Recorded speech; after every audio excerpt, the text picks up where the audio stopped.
Vamos a hacer el problema 12 del seminario 4. En este problema tenemos como objetivo comparar dos métodos que se pueden usar para determinar la concentración de una muestra problema, como puede ser la concentración de la solución de hidróxido de sodio que preparamos en el trabajo práctico. Vamos a comparar el método de la pesada directa del patrón primario con el método de la solución. El primer inciso implica resolver y calcular la concentración de hidróxido de sodio a través del método de la solución, y el segundo caso, el caso B, va a corresponder a la pesada directa de patrón primario. Analicemos los casos y después nos van a pedir que comparemos los dos métodos empleados. El enunciado nos dice lo siguiente: se quiere estandarizar una solución de hidróxido de sodio aproximadamente 0,1 molar. Se prepara una solución de biftalato de potasio pesando 10,2115 gramos de la sal y llevando a volumen un matraz de 250 mililitros. Se toman 10 mililitros de la solución de biftalato de potasio, se colocan en un Erlenmeyer y se titulan con 19,08 mililitros de solución de hidróxido de sodio, empleando fenolftaleína como indicador del punto final. Calcule la molaridad. Este va a corresponder al método de la solución. Se prepara primero una solución de biftalato de potasio, ¿sí? Y después se usa hidróxido se prepara una solución primero, después se toma un volumen de esa solución y se titula frente a hidróxido de sodio. El segundo método explica: alternativamente se estandariza la solución de hidróxido de sodio por pesada directa del patrón primario. Se pesan 491,8 miligramos, acá solamente se pesa el patrón primario, se trasvasa a un Erlenmeyer y se titula con 22,94 mililitros de la solución de hidróxido de sodio, empleando fenolftaleína como indicador del punto final. Nos pide que calculemos la solución de la molaridad de la solución de hidróxido de sodio. Por último, el inciso C nos va a pedir: calcule el error absoluto aleatorio asociado a la molaridad calculada mediante cada uno de los dos métodos anteriormente descritos. ¿Qué conclusiones puede obtener a partir de estos resultados? Bien, entonces vamos a empezar resolviendo el primer problema. Vamos a ir viendo paso a paso qué es lo que va haciendo, ¿sí? Entonces fíjense que lo que nos dice el problema es que se prepara una solución pesando 10,2115 gramos de la sal. Entonces vamos a pesar una masa de biftalato que son 10,2115 gramos. Esa solución la vamos a pasar cuantitativamente a un matraz aforado de 250 mililitros. Por lo tanto, acá vamos a tener una solución. De esta solución vamos a tomar un volumen de 10 mililitros, los cuales vamos a trasvasar a un Erlenmeyer, y en el Erlenmeyer entonces vamos a tener una fracción de la solución de biftalato. Y esa solución se titula frente a hidróxido de sodio, gastándose 19,08 mililitros. Si analizamos la reacción de titulación que vamos a tener acá, la reacción es la siguiente. Nosotros tenemos el biftalato, al biftalato le vamos a agregar hidróxido, y ellos van a reaccionar de forma tal que se forma ftalato y agua, ¿sí? Esa va a ser.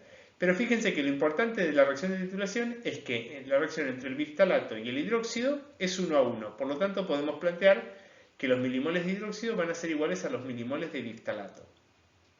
Si escribimos los milimoles de hidróxido a partir del dato que tenemos, lo vamos a poder escribir como volumen por concentración. De ahí nos va a quedar la incógnita que queremos calcular, que es la molaridad de la solución de hidróxido de sodio. Y a los milimoles de biftalato los podemos escribir como el volumen de la pipeta por la concentración que teníamos de biftalato en la solución que preparamos. ¿Y cómo podemos hacer para calcular la concentración de biftalato en la solución que preparamos? Bueno, lo que podemos hacer es obtenerla a partir de la masa que pesamos y el volumen en el que lo llevamos. Para ello, eso nos va a quedar que la concentración de biftalato va a ser la masa de biftalato que se pesó, dividido el peso molecular del biftalato, dividido el volumen del matraz que se utilizó. De esta ecuación, entonces, la única incógnita que tenemos es la concentración de hidróxido, que es lo que queremos calcular. Podemos despejarla a partir de ella, y ahí ya tenemos la concentración de hidróxido como incógnita. Y ahora, si recordamos que el peso molecular del biftalato de potasio es 204,22 gramos por mol, podemos meternos en el cálculo, tenemos todos los demás datos y podemos calcular entonces la concentración de la solución de hidróxido de sodio. Si hacemos este cálculo, el valor que vamos a obtener es el siguiente. Si ustedes se fijan, nosotros no tenemos hasta ahora ninguna herramienta como para poder acotar el error que tiene asociado, así que lo calculamos con todas las cifras que nos dé la calculadora. Con esto resolvimos el problema A. El inciso B nos dice, alternativamente se estandariza la solución de hidróxido de sodio por pesada directa de patrón primario. Se pesan 491,8 miligramos de distalato de potasio, es decir que ahora pesamos esta masa de distalato de potasio, y los transferimos cuantitativamente a un Erlenmeyer, ¿sí? Se disuelven en aproximadamente 50 mililitros de agua destilada libre de dióxido de carbono en un Erlenmeyer. Y este Erlenmeyer se titula frente a hidróxido de sodio, del cual se gastan 22,94 mililitros empleando fenolftaleína como indicador. ¿Sí? Bien, ahora tenemos que tener en cuenta que la reacción de titulación sigue siendo la misma que en el caso anterior. Es biftalato con hidróxido para dar ftalato y agua. Por lo tanto, podemos escribir que los milimoles de hidróxido van a ser iguales a los milimoles de biftalato. Los milimoles de hidróxido los podemos escribir como el volumen de hidróxido por la concentración de hidróxido. Y los milimoles de biftalato los vamos a poder escribir como la masa que se pesó dividido el peso molecular del biftalato de potasio. ¿Sí?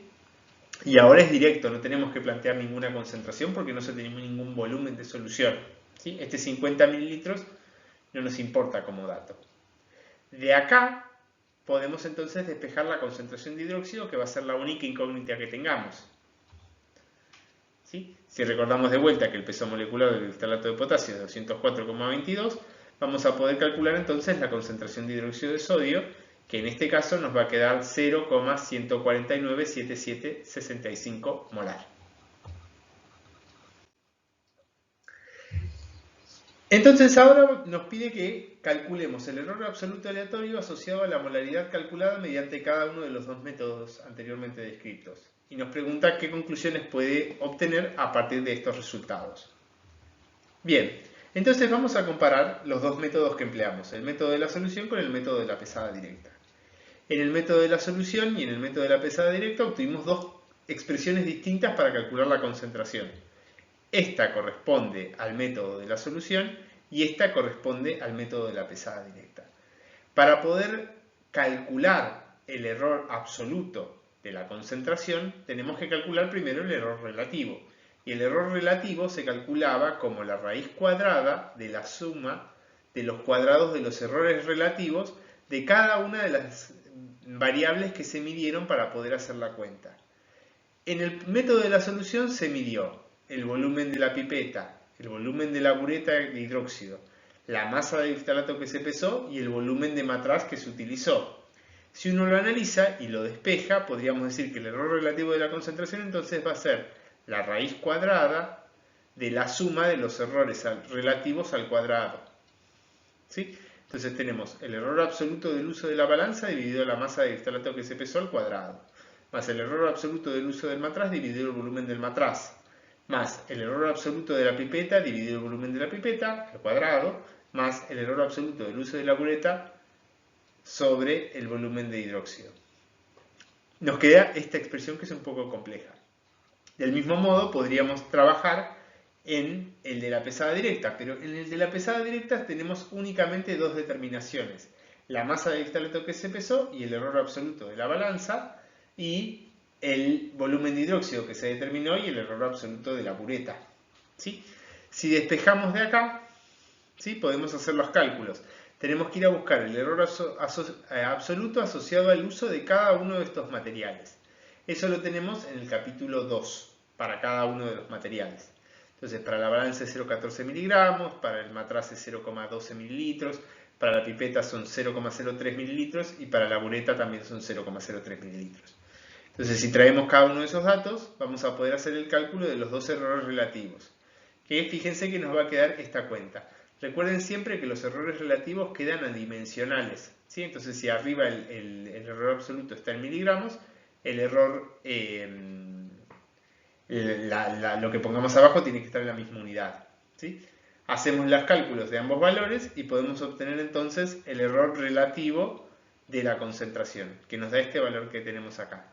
Con el error relativo y la concentración podemos calcular el error absoluto de la concentración, que es este que tenemos acá.